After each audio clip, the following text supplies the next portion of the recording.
Sir देखिए, सबसे पहले तो आपका शुक्रिया कि आपने टाइम दिया। मैं एक चीज़ आपको बताऊं, जब there is always opportunity in every crisis. और दूसरा, हमारी ट्रैवल इंडस्ट्री इतनी बड़ी है कि हमें अपनी रेजिलियंस को शो करना है और हमें आगे बढ़ना है।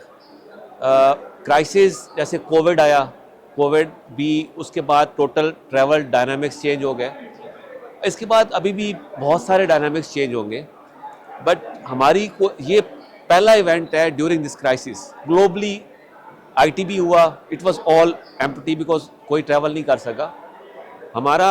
हमारी कोशिश ये थी कि हम एक पॉजिटिव मैसेज दे सके, और ये सिर्फ पाकिस्तान के लिए नहीं है, ये ग्लोबल है कि we have to survive, and for the sake of survival हमें आगे बढ़ना है। हमें, और ये चीज़ मुझे बड़ी अच्छा लगा जब मैं बहुत सारे लोगों से मिला और लोगों से बात की, तो everyone is discussing about the alternate options. So I think during this time it was a it's more than our expectation. Even the international participations, they were here. China से है, मलेशिया से है, थाईलैंड है, Indonesia है, UK है। So there was a good participation from the international participants. So it's a good show, and it's a positive message towards all the industry stakeholders. Sir देखिए, परेशानी तो है, they are worried about it. और दूसरा मसला, अब जैसे मैं आपको बताऊं, मलेशिया है, थाईलैंड है, मसला वहाँ पे नहीं है, दे आर सेफ। बट हमारा जो सबसे बड़ा इशू पाकिस्तान में है वो कनेक्टिविटी का है। We are totally relying on Gulf carriers.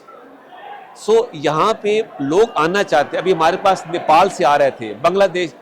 Problem है how to reach Pakistan, because हमारे यहाँ टोटल इस वक्त जो कनेक्टिविटी है वो सारे गल्फ कैरियर्स का है।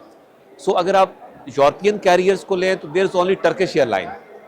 सो this is a problem, and I have seen there is a 90% participation from the. There are some I would say cancellation, और जो नहीं आ सके, यूके से नहीं आ सके, और उसकी वजह कनेक्टिविटी थी। Otherwise they wanted to come because they have to travel through Emirates, they have to travel through Qatar, so they have no options to travel. So this is one of the reasons, and they are concerned about it. But again, they are passionate. They are thinking about their future collaborations. So I think they are quite positive about it. Sir देखिए, जब तक अगर हम पाकिस्तान की बात करें तो एक कोलैबोरेटिव अप्रोच लेके चलने की ज़रूरत है, एक प्राइवेट सेक्टर को साथ लेके चलने की ज़रूरत है। और दूसरा, हमारे जितने भी हमारे स्टेक होल्डर्स हैं उनको साथ लेके चलने की ज़रूरत है। और सबसे बड़ी चीज़ अगर मैं पाकिस्तान के हवाले से बताऊं, वो हमारी परसेप्शन है। लोगों को, अब जब हमारे पास लोग आते हैं ना, अब चाइनीज़ भी हैं, इंडोनेशियंस भी हैं, मलेशियंस भी हैं, टर्किश भी हैं। So they said like before coming to Pakistan हमारी परसेप्शन डिफरेंट थी कि पाकिस्तान जाएंगे पता नहीं क्या होगा, और जब आए हैं तो क्या यार, Pakistan is a very normal life. So we are, हमारी मार्केटिंग, प्रोजेक्शंस, और दूसरा फैसिलिटेशन, ठीक है। So there are so many things, but this is all about the concept this event is to gather everyone under one roof. So this is the only event. अब 3 दिन हमारा event Karachi में है और 2 दिन हमारा रोड शो इस्लामाबाद में है। So all these international travellers, participants, they are going to Islamabad 7th and 8th of April, Movenpick Islamabad.